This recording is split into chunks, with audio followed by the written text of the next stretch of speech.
Halo, halo. Selamat pagi, selamat siang, dan selamat sore buat adik-adik semua, dimanapun kalian berada, dan kapanpun saat kalian mendengarkan firman ini. Nah, kita sebelum mendengarkan firman Tuhan, kita berdoa dulu yuk. Lipet tangannya, tutup matanya. Tuhan, terima kasih kami mau mendengarkan firman-Mu, kami duduk diam, kami siapkan hati, pikiran, dan telinga kami untuk firman-Mu. Terima kasih Tuhan, dalam nama Tuhan Yesus kami sudah berdoa. Haleluya, amin. Lihat-lihat gambar apa yang kakak tunjukkan ini? Iya, betul. Ini adalah tempat yang menyenangkan bagi kita semua. Masa iya sih? Emang ada yang suka di mall? Oh enggak Kak, ada yang suka di Dufan, ada yang di mall, ada yang tempat makan, ada yang di playground, masih banyak tempat yang lain. Oh, menyenangkan ya, dan mudah membuat kita tersenyum, tertawa, dan bernyanyi. Tapi bagaimana bila kita dibawa ke tempat yang sangat tidak menyenangkan? Hah, tempat yang tidak menyenangkan? Apa itu? Dapatkah kita tetap bersuka cita? Apalagi menyanyi memuji Tuhan di tempat tersebut. Dengan perjalanan pelayanan, Paulus dan Barnabas mengalami saat-saat yang sangat menggemparkan pada perjalanan penginjilan mereka. Mereka dilempari batu hingga hampir mati di kota Listra. Namun, pertolongan Tuhan membuat mereka tetap dapat hidup dan terus melayani Tuhan. Dan tidak lama kemudian Paulus memutuskan untuk kembali mengadakan perjalanan penginjilan dan mengunjungi tempat-tempat di mana ia dan Barnabas telah memberitakan firman Tuhan. Tetapi kali ini Barnabas tidak pergi. Paulus mengajak teman yang lain untuk ikut. Orang itu bernama Silas. Salah satu tempat tujuan Paulus dan Silas adalah Filipi. Perjalanan mereka lewat darat dan laut, membutuhkan berhari-hari bahkan berbulan-bulan. Sesampai mereka di Filipi, Paulus dan Silas menelusuri tepi sungai. Ternyata di sana ada sekelompok wanita yang sering berkumpul untuk berdoa. Paulus dan Silas ingin beribadah pada Tuhan dan bercakap-cakap dengan orang-orang Kristen yang lain. Sebab itu mereka bergabung dengan kelompok para wanita tersebut. Paulus bercerita kepada wanita-wanita itu di tempat itu tentang Yesus. Mereka dengan bersuka cita menerima cerita dan pemberitaan Paulus tentang Yesus. Suatu kali ketika mereka hendak ke tempat sembahyang itu, Paulus dan Silas bertemu dengan seorang hamba perempuan yang menjadi peramal. Hamba perempuan ini mendapat banyak uang untuk tuan-tuannya dengan meramal masa depan orang. Tetapi ia tidak meramal nasib baik orang dengan kekuatannya sendiri. Kekuatan untuk melakukan itu berasal dari iblis. Hamba perempuan itu mulai mengikuti Paulus dan Silas. Sambil berjalan mengikuti kemanapun berada, ia berseru, "Orang-orang ini adalah hamba Allah. Mereka datang untuk memberitakan kepadamu bagaimana dosa-dosamu diampuni." Hal ini dilakukan berulang kali dan beberapa hari lamanya. Kekacauan mulai timbul. Jumlah orang yang memperhatikan hamba perempuan itu sebanyak dengan jumlah mereka yang mendengarkan khotbah Paulus. Akhirnya Paulus berpaling dan berkata kepada roh jahat yang ada dalam perempuan itu, "Dalam nama Yesus Kristus, aku menyuruh engkau keluar dari perempuan ini." Kata Paulus, seketika itu juga keluarlah roh jahat itu. Sekarang perempuan itu bebas dari roh jahat.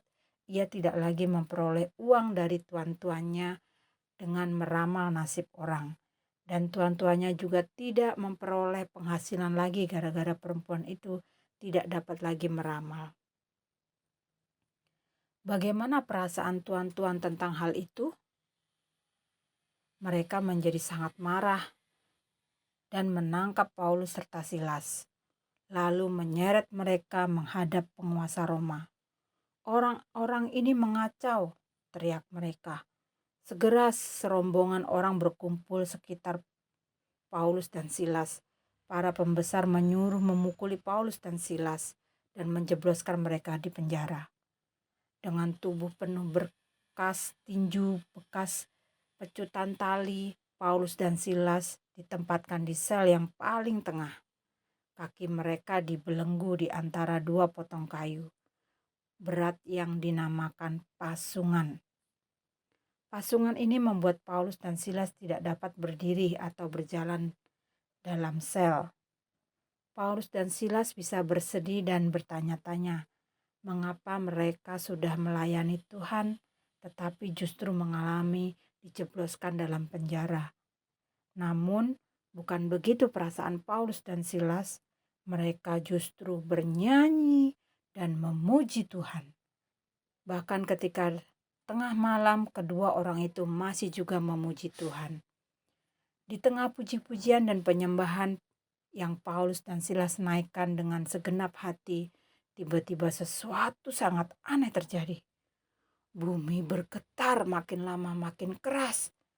Besi dan gembok serta rantai-rantai yang mengikat para tahanan berderak-derak, berdenting, bertabrakan satu dengan yang lain. Dan luar biasa, rantai-rantai terbuka. Semuanya terbuka. Bahkan pintu penjara pun terbuka. Brek, brek. Bergantian ramai sekali. Semua tahanan gemetar, mereka bengong. Bukannya lari keluar menyelamatkan diri.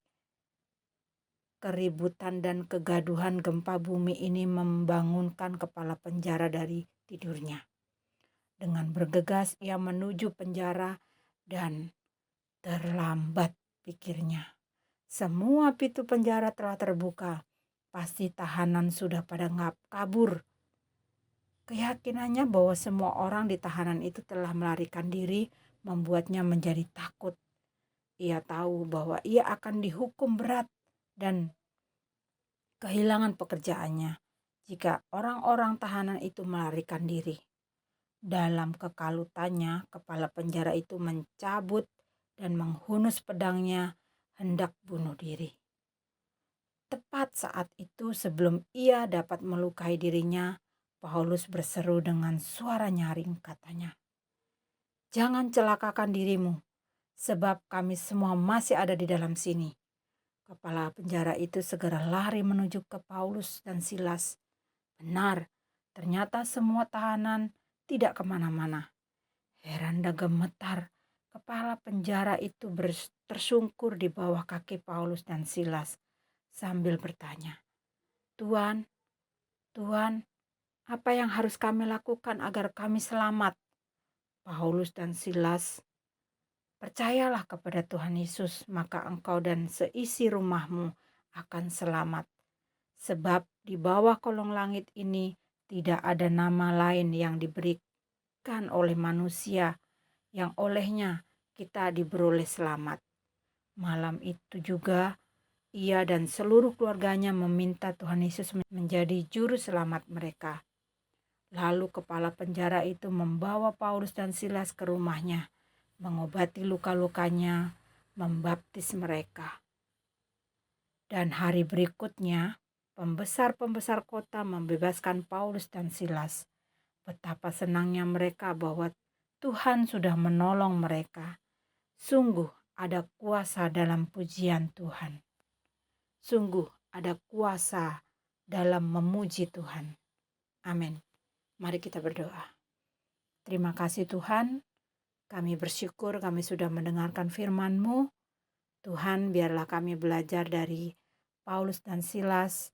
Kami mau merespon dengan benar ya Tuhan, untuk setiap hal yang terjadi dalam setiap kehidupan kami. Terima kasih Tuhan, dalam nama Tuhan Yesus kami sudah berdoa. Haleluya. Amin. Kita akan menghafalkan ayat hafalan kita minggu ini, yaitu ada di Mazmur 34 ayat 2. Aku hendak memuji Tuhan pada segala waktu. Puji-pujian kepadanya tetap di dalam mulutku. Ulangi ya, Mazmur 34 ayat 2. Aku hendak memuji Tuhan pada segala waktu. Puji-pujian kepadanya tetap di dalam mulutku. Baik adik-adik, sampai di sini firman Tuhan kita hari ini. Sampai ketemu minggu depan. Tuhan Yesus memberkati. Bye-bye.